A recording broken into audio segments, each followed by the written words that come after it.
নমস্কার বন্ধুরা, আজ বানাবো তরমুজের আইসক্রিম। তাই তরমুজকে কুচি করে নিয়ে আর একদম মিক্সিং জারে দিয়ে ওটাকে জুস করে নিয়েছি। এবার তরমুজের মিষ্টতা অনুযায়ী আমি চিনি দিয়েছি এরকম বড় চামচের 2 চামচ। আমি অল্প অল্প করে নিচ্ছিলাম, তাই জন্য 4 বার দিয়েছি।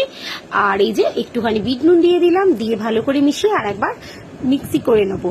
তারপরে আমরা এরকম একটা ছাঁকনি নিয়েছি, দিয়ে অল্প অল্প করে দিয়ে ভালো করে চামচ দিয়ে ঘুরিয়ে ঘুরিয়ে জুসটাকে বের করে নেবো, যাতে তরমুজের এই রোঁয়াগুলো আর বীজগুলো যেন এই ছাঁকনির মধ্যেই থেকে যায়, সেইভাবেই করব।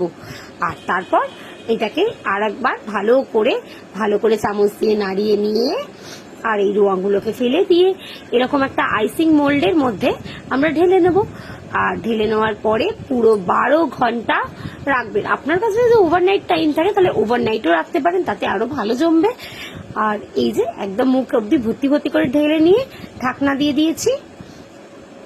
দেখুন, যারা এখনো আমাকে সাপোর্ট করেননি তারা আমাকে সাপোর্ট করুন আর ফলো করুন আমার চ্যানেলটাকে।